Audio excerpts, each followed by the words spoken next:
اور ان سے کہنا اللہ انہیں آزمانے والا ہے، وہ اس آزمائش میں ثابت قدم رہیں۔ صبح اٹھتے ہی امام شافعی نے اپنے ایک شاگرد کو بلایا۔ امام شافعی قاہرہ میں ہے، مصر میں، اور امام احمد بن حنبل بغداد میں، عراق میں۔ امام شافعی نے اپنے ایک شاگرد کو بلایا کہ ابھی کوئی تیز رفتار سواری پکڑو اور بغیر رکے جتنا بھی ہو سکے تیز رفتاری کے ساتھ جاؤ، بغداد پہنچو، احمد بن حنبل سے ملو اور یہ پورا خواب میرا سنا۔ چنانچہ وہ شاگرد ہدایت کے مطابق بغداد پہنچا۔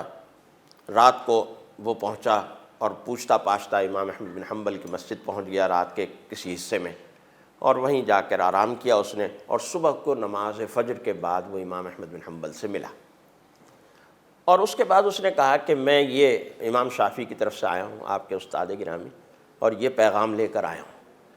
جب امام احمد بن حنبل نے یہ بات سنی تو وہ رونے لگے اور کہنے لگے کہ کیا احمد بن حنبل اس قابل ہو گیا ہے کہ اللہ اس کا امتحان لے؟ اور اسی وقت جو کرتا پہنا ہوا تھا وہ کرتا اتار کے اسے دے دیا اور کہا کہ اس وقت تمہارے لیے انعام کے طور پر دینے کو میرے پاس اور کچھ نہیں ہے، یہ میرا کرتا تم لے جاؤ۔ کیا بات ہے نا؟ اچھا، اب آپ آگے سنیے۔ ہم تو گھر میں پڑی ہوئی کوئی چیز نہیں دینے کو تیار ہوتے۔ اچھا، اب آگے سنیے ذرا۔ وہ واپس آتا ہے شاگرد، تو امام شافعی اس سے پتہ کیا پوچھتے ہیں؟ انعام میں کیا ملا؟ یہ نہیں پوچھتے کہ کچھ انعام دیا یا نہیں دیا، انعام میں کیا ملا تمہیں؟ تو اس نے شاگرد نے عرض کیا کہ شیخ وہ جو کرتا انہوں نے اس وقت پہنا ہوا تھا وہ کہنے لگے اور میرے پاس کچھ دینے کی گنجائش نہیں ہے، یہ کرتا میرا لے جاؤ۔ تو امام شافعی نے کہا کہ مجھے وہ کرتا بھگو کے اس کا پانی دے دو، میں وہ پانی استعمال کروں گا کہ احمد بن حنبل کا وہ کرتا ہے جس کو اللہ آزمانے والا ہے، جس کے لیے رسول اللہ صلی اللہ علیہ وسلم کا سلام آیا ہے۔ کیا کہنے؟ اور احمد بن حنبل شاگرد ہیں امام شافعی کے۔ تو اللہ کی طرف سے جو امتحان ہوتا ہے، عربی میں ایک محاورہ بولا جاتا ہے، عند الامتحان یکرم الرجل او یہان۔ امتحان کے موقع پر بندہ کی یا تو عزت میں اضافہ ہو جاتا ہے یا عزت اور کم ہو جاتی ہے۔ بے شک۔ تو ہم اس کو امتحان سمجھیں اور امتحان سمجھ کر ہم اس کا پورے صبر کے ساتھ، پوری استقامت کے ساتھ مقابلہ کریں اور اسے سہیں۔ ڈاکٹر صاحب یہاں پہ ایک سوال میرا ضرور بنتا ہے جو میں مجھے ایک بڑے لوگ یہ بات کہہ رہے ہیں کہ بھئی ہمیں اللہ تعالیٰ بچا لیں گے، ہم اگر اللہ تعالیٰ کی راہ میں کوئی کام کر رہے ہیں، جیسے کہ اگر ہم لوگوں کو کھانا بانٹ رہے ہیں یا فار ایگزامپل ہم مساجد میں جا بھی رہے ہیں، تو سوشل ڈسٹنسنگ کی کوئی ضرورت نہیں، اللہ تعالیٰ کے گھر میں تو ہم پروٹیکٹڈ ہیں۔ تھوڑا سا اس پہ کلیئرٹی دے دیں گے؟ بات یہ ہے کہ اللہ تعالیٰ نے، اللہ کے رسول نے ہر طرح کی احتیاطی تدابیر اختیار کرنے کا حکم دیا ہے۔ ایک صحابی رسول اللہ صلی اللہ علیہ وسلم کی خدمت میں حاضر ہوئے، ملاقات کی، پوچھا کہاں سے آئے ہو؟ بتایا فلاں جگہ سے آیا ہوں۔ کہ کس چیز پہ آئے ہو؟ کہ اونٹ پر آیا ہوں، گھوڑے پر آیا ہوں، کوئی سواری بتائی۔ تو پوچھا کہ سواری باندھ کر آئے ہو یا نہیں؟ تو اس نے کہا نہیں، میں اللہ کے بھروسے پر چھوڑ کر آیا ہوں۔ تو رسول اللہ صلی اللہ علیہ وسلم نے کہا نہیں، باندھ کر اللہ کے بھروسے پر چھوڑ کر آؤ۔ رات کو سوتے وقت رسول اللہ صلی اللہ علیہ وسلم نے کہا کہ گھر کے دروازے، بیرونی دروازے بند کر کے کنڈی لگا کے پھر سو تاکہ کوئی چور نہ گھسے۔ دیکھیں یہاں بھی تو آخر اللہ کا توکل ہے نا، اللہ کا بھروسہ ہے۔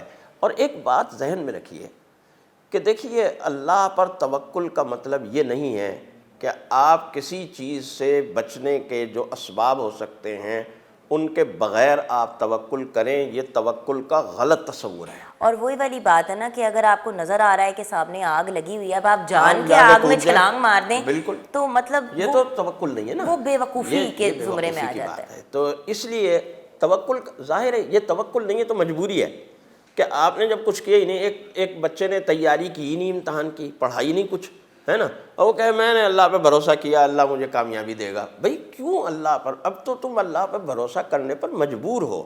اصل توکل وہ ہے کہ اپنی طرف سے بچہ پوری تیاری کرے، پوری اسٹڈی کرے، جتنا بھی وہ کر سکتا ہے، جتنی محنت وہ کر سکتا ہے وہ کرے، اور اس کے بعد نتیجے کے لیے وہ اللہ پہ بھروسہ کرے۔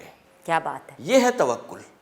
تو لہٰذا اس سلسلے میں بھی جو بھی احتیاطی تدابیر ہم کر سکتے ہیں وہ ہمیں کرنی چاہیے، لیکن ان احتیاطی تدابیر کے اوپر ہمیں بھروسہ نہیں کرنا چاہیے. بھروسہ ہمیں اللہ پر کرنا چاہیے, اللہ سے دعا بھی مانگنی چاہیے. اور میں تو ایک بات کہتا ہوں, ابھی 2-3 دن پہلے ایک خاتون کا فون آیا میرے پاس, کہنے لگیں بہت پریشان ہوں میں, بہت ٹینشن ہے, یہ پتہ نہیں کیا حالات ہیں, کس طرح سے کب یہ جان چھوٹے گی اس سے, اور یہ ہوا ہے. میں نے کہا جی رمضان المبارک شروع ہونے والا ہے, اور رمضان المبارک کی برکتوں سے یہ طاعون, یہ جو وبا ہے, یہ ختم ہو جائے گی, بھاگے گی ایک دم انشاءاللہ. انشاءاللہ. کہنے لگے اچھا واقعی؟ میں نے کہا جی بالکل, میرا یہ پورا ایمان اور پورا یقین ہے انشاءاللہ کہ رمضان المبارک کی برکتیں ایسی برکتیں ہیں کہ ان برکتوں سے یہ جو بیماری ہے اور یہ جو وبا ہے انشاءاللہ دم دبا کے بھاگے گی انشاءاللہ. اور آج ہی ابھی جمعہ میں عرض کر رہا تھا کہ رمضان کا مطلب کیا ہے. رمضان کا مطلب ہے ہر چیز کو جلا دینے والا. کیا بات ہے نا. تو اب ہمیں یہ دعا کرنی چاہیے کہ اے اللہ تو نے کہا ہے رمضان کا مطلب ہے ہر چیز کو جلا دینے والا, اے اللہ اس کو جلا دے. کیا بات. یہ کورونا کو جلا دے, اس کو بھسم کر دے, اس کو فنا کر دے, ختم کر دے ہمارے اندر سے. اور انشاءاللہ اللہ ہماری دعائیں قبول کرے گا اور ہمیں اس سے انشاءاللہ نجات ملے گی. آمین آمین الہی آمین. یہاں پہ ہم اپنی اس ویڈیو کا اختتام کریں گے, اس کو کلوز کریں گے. ویورز انشاءاللہ جب ڈاکٹر صاحب سے نیکسٹ ٹائم ملاقات ہوگی تو ہم بات کریں گے تینوں عشروں کی. تینوں عشروں کو ایکچولی ڈویژن کیوں کی گئی 3 عشروں میں, اینڈ دین فائنلی ایک بہت امپورٹنٹ چیز جس کو ہم کبھی کبھی بھول بھی جاتے ہیں کہ تینوں عشروں کی جو دعا ہے وہ کیا ہے اور اس کے کیا فوائد ہوتے ہیں. یہ ہماری نیکسٹ ڈسکشن ہوگی with the great professor doctor Muhammad Saad Siddiqui. خدا حافظ.